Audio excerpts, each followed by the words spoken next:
Hey, teachers. Welcome back to the Teacher's Lounge podcast, your weekly space to exhale, reset, and dig into the heart work of teaching. I'm Rachel, and today we're talking about something that can multiply the impact of your social emotional learning efforts without doubling your workload. We're diving into SEL beyond the classroom, partnering with families for lasting impact. Because here's the thing, social emotional learning isn't just a school subject, it's a life skill.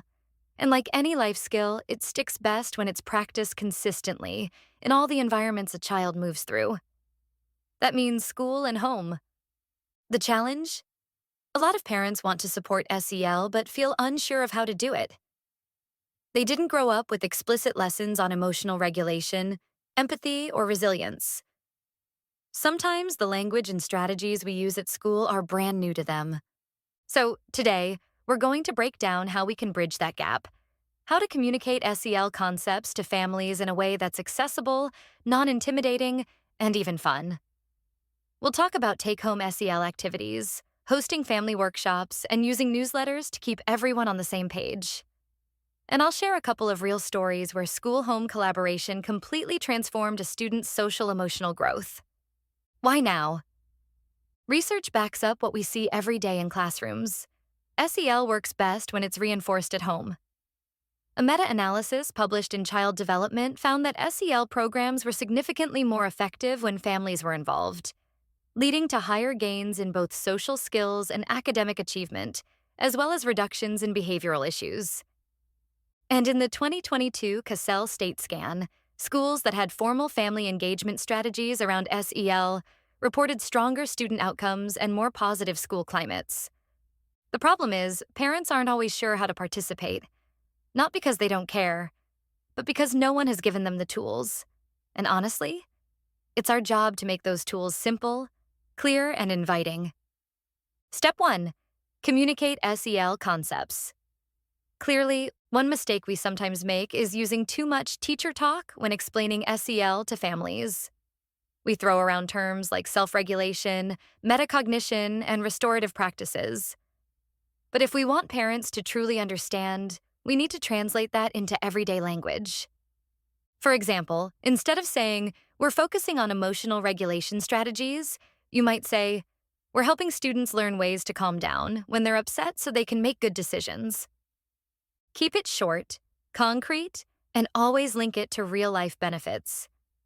This will help your child bounce back after a bad grade. Or, this can make homework time less stressful. In my own practice, I've found that when I introduce an SEL concept, I always pair it with an example they've definitely seen at home. For example, have you ever had your child slam their bedroom door after you say no to a request? That's a perfect moment to use the breathing strategy we're teaching this week. When parents can see the why in their daily lives, they're much more likely to try it. Step 2. Create take-home SEL activities.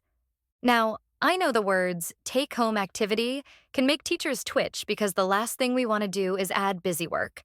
But hear me out. These can be simple, quick, and meaningful. Some ideas. Family question of the week. Send home one SEL-related question, like, "What's one thing you were proud of this week?" Or, "How did you help someone today?" Families can talk about it at dinner or in the car. Feelings. Check-in chart. Give students a simple chart with emojis for different emotions. Families can check in at the end of the day. Which one matches your mood?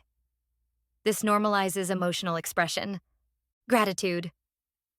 Jar. Have families write one thing they're thankful for on slips of paper all week, then read them together on Sunday night. Calm corner at home. Send home a starter kit. Maybe a printed breathing exercise and a stress ball. The point isn't to duplicate schoolwork, but to give families easy ways to practice the same skills at home. Step 3. Host family workshops or info sessions. This can sound intimidating, but it doesn't have to be a giant evening event with a PowerPoint. It could be a 20-minute Zoom coffee chat, a table at parent night, or a short after-school gathering. The key is to make it interactive and non-judgmental.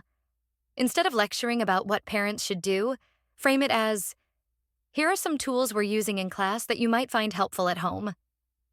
In one of my favorite workshops, we practiced the name it to tame it strategy from Dr. Dan Siegel's The Whole Brain Child.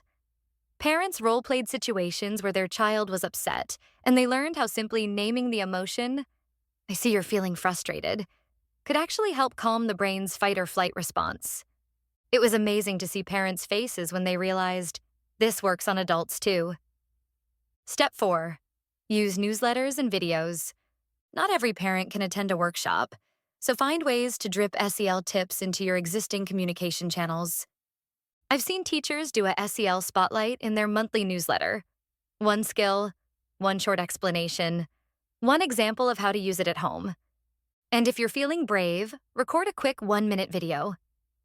Parents are much more likely to watch something short on their phone than read a long paragraph. A simple, "Hi families, this week we're practicing stop, breathe, think before reacting. Here's how you can use it at home." Can go a long way. Real life story, when collaboration changes everything. We had a student, we'll call her Mia, who struggled with peer conflict. At school, we practiced I messages for expressing needs without blame. "I feel blank when blank because blank. I need blank." We sent home a simple handout explaining the sentence structure and a note, "If you try this at home, let me know how it goes." A week later, Mia's mom emailed me. She'd had a disagreement with her brother, and instead of screaming, she walked into the kitchen and said, "I feel upset when you take my things, without asking because I feel like my space isn't respected. I need you to ask before you borrow something." Her mom said, "I almost dropped the spatula."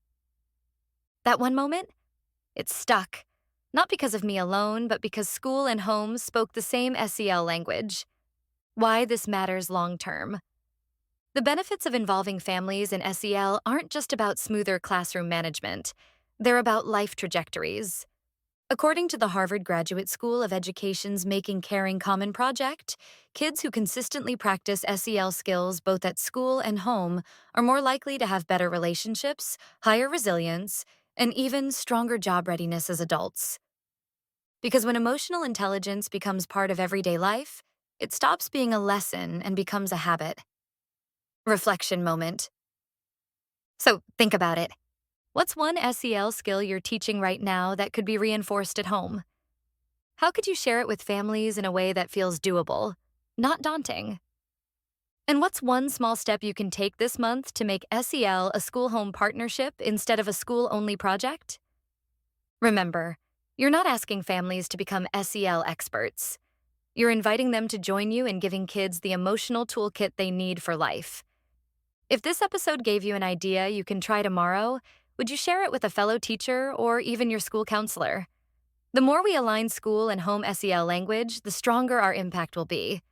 Don't forget to subscribe, leave a review, and tag the Teacher's Lounge podcast if you're listening during your commute or while folding laundry.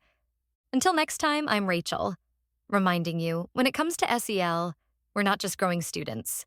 We're growing whole humans, and it works best when we grow them together.